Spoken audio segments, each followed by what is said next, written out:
And Season 2 of the bastardization of Gene Roddenberry's legacy has come to an end, and what a season it was. In this video, we're going to take a look at the final 2 episodes of the season thrown at us like sputum from the pits of hell. Last time on STD, they abandoned Discovery with plans to blow it up. I was looking forward to watching this disgrace get blown back to hell where it came from. Discovery has the data that Control needs to become Super Control, or whatever. Nobody gives a shit. Apparently the writers didn't either. And who came up with the name Time Crystal? It's like they're now ripping things off from a first grade creative writing class. We start on Vulcan with Amanda and Sarek, when Sarek receives some telepathic communication from Burnham, because remember, they can communicate over light years now. And one thing about Spock's mom, she used to be kind of slutty.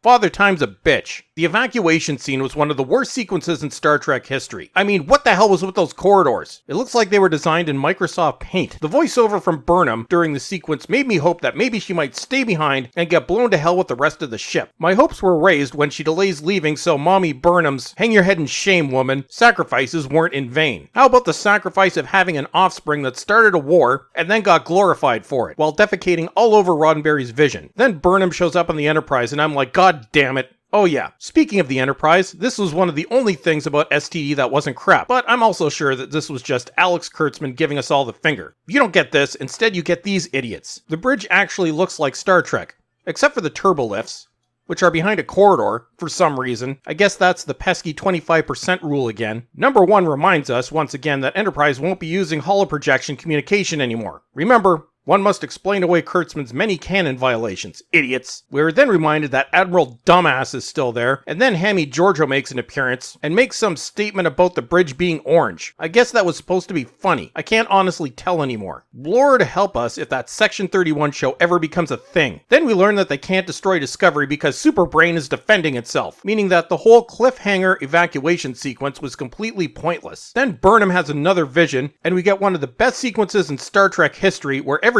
on Discovery's bridge is shot to death by Super Leland. And I'm like, this is awesome. Please let this be how it ends. My glee became even greater when Super Leland picks up Burnham and shoots her point blank in the head. Best scene ever. Then we are introduced to STD's next stupid plot contrivance whereby the ship needs to be sent to the future so Control can't get a hold of Superbrain. That's not what we meant when we said we wanted the show to finally move forward in the timeline, Kurtzman. You idiot. They need to rebuild the Iron Man suit to make this happen. No problem. 10 seconds of sciencey dialogue covers it. Of course, Burnham was the Red Angel all along. Brilliant trickery there, Kurtzman. Again, you idiot. Nobody saw that coming. And then, Tilly's little friend makes a comeback. Remember them short treks that nobody wanted? The ones that CBS pretty much had to give away in the end, and still nobody watched? Well, probably the worst one of them, the one that was less desirable than a trip to the proctologist's office while getting a root canal, involved Tilly and her friend, who I will henceforth refer to as Queen Who Makes You Want to Punch Something. They need to gobbledygook sciencey stuff, recrystallize the dilithium thing. Of course, given STD's whammon agenda, we get reminded that Queen Makes You Want to Punch Something is a genius. Also, about Tilly. Not that I mean to fat shame or anything, but has Starfleet just thrown away its physical fitness requirements in the Kurtzman-verse? Because she seems to expand a little bit each episode. I'm just going to refer to her as Fat Tilly from this point forward. In between scenes, we get some forced drama between Stamets and Ricky the Racist from My So-Called Life. They broke up or something. Wow, this plotline is dull. Speaking of Ricky the Racist, he loves us. We know you're watching, Ricky. Let me get this clear. Nobody likes your character. Nobody cares. Now go back to being triggered on Twitter, like a nice little snowflake. Then Queen Makes Me Want to Punch Something beams over and Fat Tilly gives her ice cream. Wow.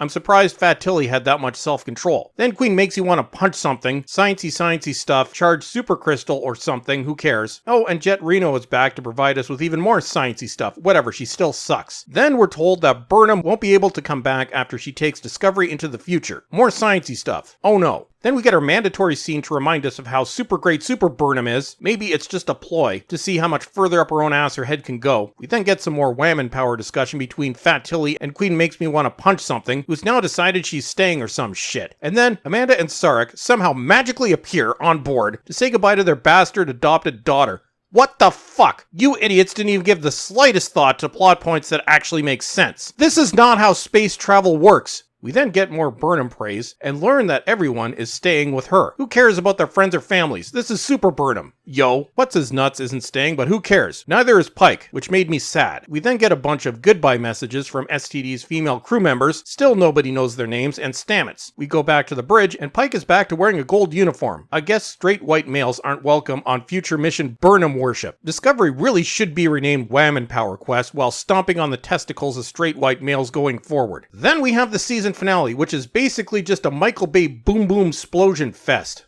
But worse. You idiots didn't have any plans for this at all, did you? Let's just blow up a bunch of stuff and everything will be fine. And what the hell is with that split screen sequence? Moreover, am I the only one that noticed that no white men, outside of maybe Captain Pike, seem to be on the bridge of either ship? Then Queen makes me want to punch something joins the fight after stealing a shuttle, because it's not like she has a planet to rule or anything. Stamets gets injured, and then we get some more painful dialogue between him and Ricky the Racist. Words do not exist to describe how much I don't care about this couple. And it's not because they're gay, it's because they suck. Burnham puts on the Iron Man suit, and Spock follows her in a shuttle, and I found myself once again rooting for Super Leland. Jesus, bro, how hard would it be to take them out? It would be noble. For you, not for them. We hate them. Then Leland boards Discovery and misses everyone that matters, shattering my dreams from the previous episode. Dude, I'm so disappointed in you right now. You're not even trying. Then a torpedo gets stuck in the Enterprise's hull and Admiral Dumbass gets blown up. Oh no. And then Saru's sister shows up, and I guess knows how to fly a fighter shuttle now. Who writes this shit? And then the Klingons show up with Chancellor Mumbles, and you still can't understand what the fuck she's saying. Then we get to watch Hammy Giorgio, nameless cast member number 5, and Super Leland beat the crap out of each other for a while. Honestly, just watch the scene, it's terrible. Then Ricky the Racist tells Stamets he's going to stay on Discovery, while he saves him from injuries sustained in the Boom Boom fight. And I'm reminded that I don't care. Burnham then takes off in the Iron Man suit so she can stare lovingly at herself for a bit. Then, when Burnham gets back from loving herself, we learn that Spock has to stay because his shuttle was damaged. I guess that means the fake Prime universe is going to be stuck with imposter Spock for a while. Then we get one of the worst scenes ever, where Kurtzman tries to convince us that Burnham was responsible for Kirk and Spock's friendship. Just go into the vortex already and take Discovery with you. The Discovery disappears into hell, hopefully never to come back, but we all know it will. Then, in a half-assed attempt at fixing canon,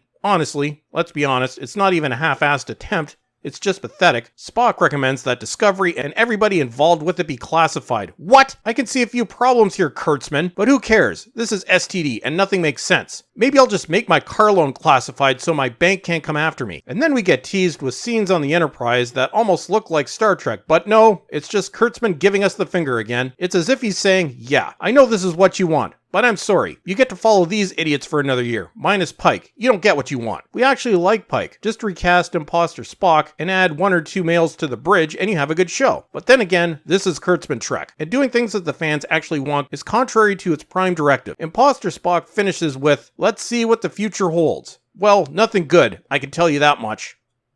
And that's it for today. Don't forget to subscribe, and make sure you're still subscribed because YouTube is deleting subscribers, and troll me on Twitter. And as always, everyone, thank you for watching, and have a great day.